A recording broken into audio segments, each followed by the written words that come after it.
Mortgage assumption in an Illinois divorce.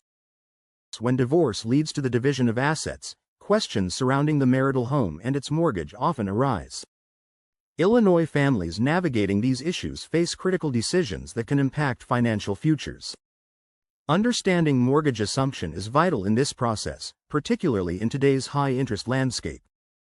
A mortgage assumption allows one spouse to take over the existing mortgage in full, removing the other spouse's liability. But it's not as simple as transferring a loan. Legal considerations, lender agreements, and court approvals all play significant roles in determining whether this is a viable solution. Legalities of mortgage assumption. Illinois law provides specific frameworks for addressing mortgage-related disputes in a divorce. The court may intervene to facilitate the process, as outlined in 750 ILCS 5500 firsts, A. 3. Here, a judge can require a spouse to cooperate with mortgage assumptions, particularly when equity is at stake.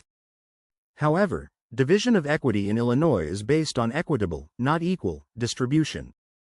For example, one spouse might be awarded the home while the other receives assets like retirement accounts to balance out the marital division.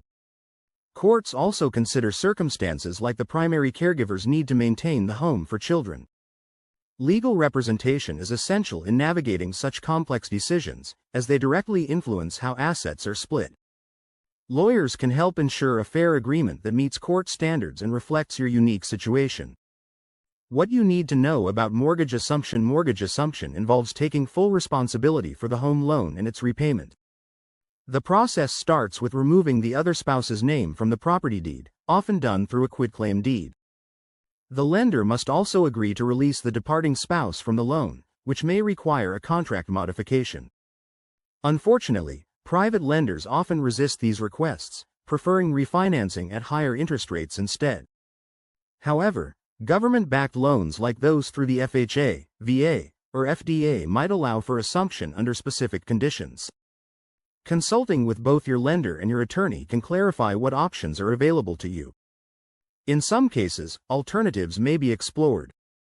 For instance, both spouses could remain on the mortgage until rates drop and refinancing becomes practical. While courts cannot mandate this kind of arrangement, mutual agreements can protect credit standings and ensure smooth transitions. How does mortgage assumption work? The process begins with discussions involving the lender.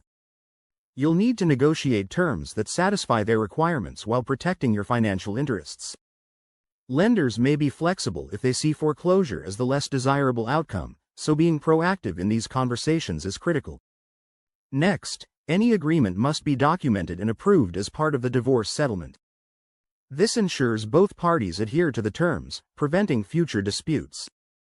Legal assistance is invaluable here, helping you draft comprehensive agreements and explore alternatives like indemnifying your ex-spouse for mortgage obligations. Finally, remember that the legal process is just one part of the journey. Clear communication and a willingness to negotiate can often result in creative solutions that benefit everyone involved. As the saying goes, if you don't ask, you don't get. If you're facing decisions about mortgage assumption during your divorce, contact the law office of Russell D. Knight at 1165 North Clark Street, number 700, Chicago, Illinois, 60610.